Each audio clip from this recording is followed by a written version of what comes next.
सो hey guys, आज हम देखने वाले हैं क्लास 9 की इंग्लिश के पोएम जो कि है द रोड नॉट टेकन। देखिए, इनकी जो पोएट है उनका नाम है रॉबर्ट फ्रॉस्ट।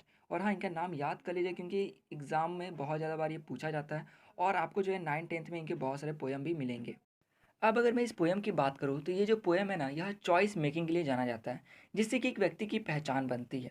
यहाँ पर रॉबर्ट फ्रॉस्ट के बारे में बताया गया है कि रॉबर्ट फ्रॉस्ट जो है, जो कि एक अमेरिकन पोएट हैं, वो किसी भी चीज़ को बहुत सिंपल वे में लिखते हैं, लेकिन बहुत ही समझदारीपूर्ण तरीके में, मतलब बहुत अच्छे अट्रैक्टिव वे में। जैसे कोई भी कॉमन चीज़ भी हो, ऑर्डिनरी जो भी एक्सपीरियंस रहते हैं, उन सबको बहुत अच्छे तरीके से वो लिखते हैं। और इस पोएम के जरिए रॉबर्ट फ्रॉस्ट यह बताना चाहते हैं कि हर व्यक्ति की ज़िंदगी में एक ऐसा पड़ाव, एक ऐसा वक्त आता है जब उसके पास कुछ ऑप्शंस रहते हैं और उसमें से कोई एक उसे चुनना पड़ता है। और जो भी ऑप्शंस रहते हैं उनकी अपनी एक खासियत होती है, लाइक सबके अपने डिसएडवांटेज और एडवांटेजेस रहते हैं। लेकिन उसमें से कोई एक उसे चुनना होता है और उससे जो है उसके जीवन में बहुत असर पड़ता है, बहुत सारे डिफरेंसेस जो है देखने को मिलते हैं। और इसी पे रॉबर्ट फ्रॉस्ट जो है अपनी बात करते हुए कहते हैं कि उनके साथ भी ऐसा ही हुआ था जब उनके पास भी कुछ ऑप्शंस थे और उसमें से कोई एक ही उन्हें चुनना था। तो वही यहाँ पर बताया गया है कि two roads diverged in a yellow wood and sorry I could not travel both. यहाँ पर जो ये कहते हैं कि दो रोड जो है डाइवर्स होकर येलोवुड में चले गए हैं। येलोवुड का मतलब हुआ कि पेड़ पौधे जिनके जो पत्ते हैं ना, वह सूख के नीचे गिरे हुए हैं। ठीक है। And sorry I could not travel both, और ये कहते हैं कि ये जो है दोनों पे एक साथ तो चल नहीं सकते हैं। And be one traveller long I stood, क्योंकि ये एक सिर्फ अकेले व्यक्ति थे, इसलिए वो वहाँ पर रुकते हैं। And looked down one as far as I could, और वह देखना शुरू करते हैं जो पहला रोड रहता है ना उसको। और वह देखते रहते हैं कि जितना दूर तक वो देख सके पहले रोड को। To where it bent in the undergrowth, और वो आगे जाके ये देखते हैं कि वो जो रोड रहता है वो आगे जाके मुड़ जाता है और पेड़ पौधे जो हो गए उनके पत्तों से एकदम ढक सा जाता है। तो यहाँ पर क्या है, तो पोएट बोलना चाह रहे हैं कि वो रास्ते पे जा रहे होते हैं, फिर देखते हैं कि दो रोड जो है अलग अलग हो जाता है। ठीक है, दोनों ही अलग अलग दिशा में जाता है। तो यहाँ पर पोएट जो है वो बोलते हैं कि वो किसी एक ही पे जा जा पाएंगे। इसलिए वो क्या करते हैं, वो देखना शुरू करते हैं कि जो पहला रोड है ना, वो कैसा रोड है, ताकि जितना दूर तक जो है उनको दिख सके। फिर वो उसको देखने के बाद जो है, अब वो सेकेंड रोड रहता है उसको देखना शुरू करते हैं। फिर यहाँ पे कहते हैं then took the other just as fair and having perhaps the better claim. तो ये जो है सेकेंड रोड को जब देखते हैं तो इनको लगता है कि ये उचित होगा, क्योंकि उनको ऐसा शायद फील आ रहा होता है कि इससे जो है कुछ अच्छा ही होगा। ठीक है, और ऐसा क्यों? क्योंकि वो जो है जब रोड को देखते हैं तो because it was grassy and wanted wear, मतलब वो पूरा ग्रासी था, उसके रोड पे जो है पूरे घास दिख रहे थे और देखने पे लग रहा था कि उससे बहुत कम लोग जो है उस रोड से गुजरे हुए हैं, उस पर चले हुए हैं। Though as for that passing there had warned them really about the same। लेकिन जैसे ही उस रोड पे जो है सेकेंड रोड पे चलना शुरू करते हैं, तब उन्हें ऐसा महसूस होता है कि दोनों ही रोड लगभग सेम है। सेम का मतलब है कि दोनों ही रोड जो है उनका कोई ना कोई एडवांटेजेस है या डिसएडवांटेजेस है। ठीक है, तो इसलिए समझते हैं कि लगभग दोनों ही सेम है। बस अंतर इतना था कि फर्स्ट रोड पे जो है ज़्यादा लोग ट्रैवल किए हुए थे, वही सेकेंड रोड पे थोड़ा कम लोग ट्रैवल किए हुए थे ना। यहाँ पे थर्ड स्टेंजे में ये कहते हैं and both that morning equally lay in leaves no step had trodden black. मतलब कहते हैं कि दोनों ही रास्ते पे जो है सुबह के वक्त में एकदम इक्वली लीव्स जो है वो पड़ी थी, और जो लीव्स थी उनके ऊपर कोई भी स्टेप नहीं था, इसलिए वो जो है ट्रोडन ब्लैक नहीं हुए थे। ट्रोडन ब्लैक का मतलब हो गया, ट्रोडन मतलब होता है पाँव से दबाकर जो है कुचली हुई।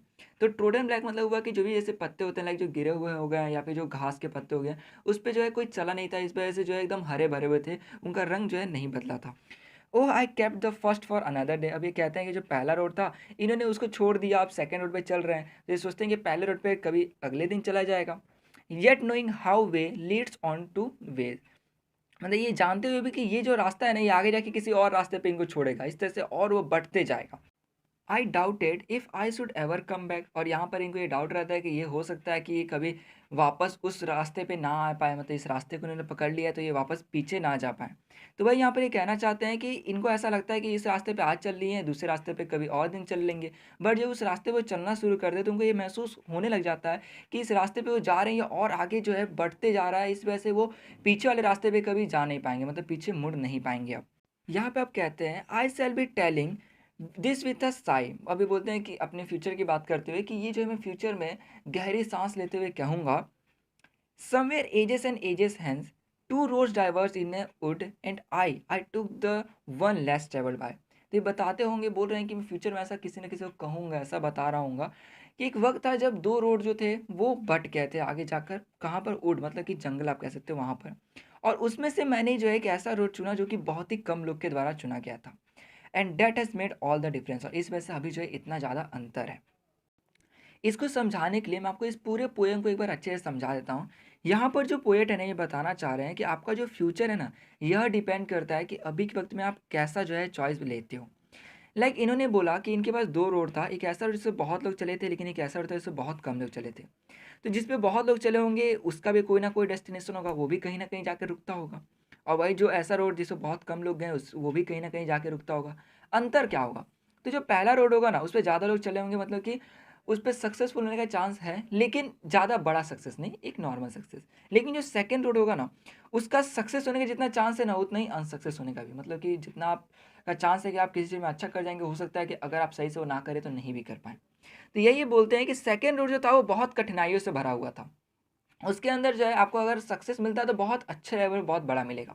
लेकिन उतना आपको संघर्ष भी करना पड़ेगा, मतलब कि हल्का रिस्क तो है। संघर्ष करना आप छोड़ोगे तो आप फेल हो जाओगे। तो यही बात ये कहते हैं।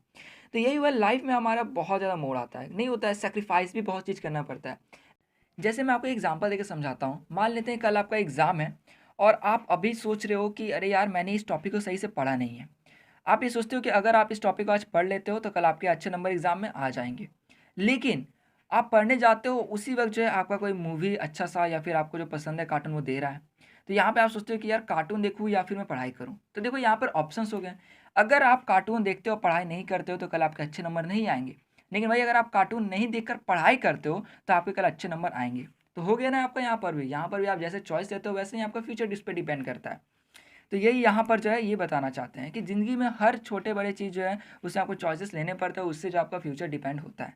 लेकिन यहाँ पर इन्होंने जो बताया कि इन्होंने जो है जो चॉइस लिया, मतलब कि ये क्या बनना चाहते थे, पोएट, ये पोएट हैं तभी ये इन्होंने इसको लिखा है। तो इसके लिए भी इन्होंने बहुत संघर्ष किया होगा। बहुत लोग जो होंगे वो कुछ कुछ ना कुछ डॉक्टर, इंजीनियर या फिर नौकरी कोई पकड़ना चाहते होंगे, लेकिन इन्होंने पोएट बनना चाहा क्योंकि हो सकता है इनको बहुत अच्छा लगता है और रुचि हो उसमें। लेकिन उतना ही इसमें सैक्रिफाइस भी होता है। कोई बड़ा करने के लिए उतना सैक्रिफाइस करना पड़ता है और उतना हार्ड वर्क करना पड़ता है। इसलिए यहाँ पर ये कहते हैं कि जब भी कोई चॉइस लेना हो ना, तो बहुत समझदारी से लेना चाहिए। क्योंकि एक बार आप कोई चॉइस ले लेते हो और जब उस पे आप आगे बढ़ने लग जाते हो उस चीज़ को लेकर के, तब ऐसा वक़्त आ सकता है कि आप जो है वापस जो है पीछे मुड़ के नहीं जा पाओ। ठीक है? इसलिए जब भी कोई चॉइस लो तो समझदारी से लो, क्योंकि उसी पे आपका फ्यूचर भी डिपेंड होता है। तो छोटे-बड़े चॉइसेस हो कैसे भी हो, उससे कुछ ना कुछ डिपेंड होता है, इसलिए आपको जो है एकदम समझदारी से चॉइस लेना चाहिए।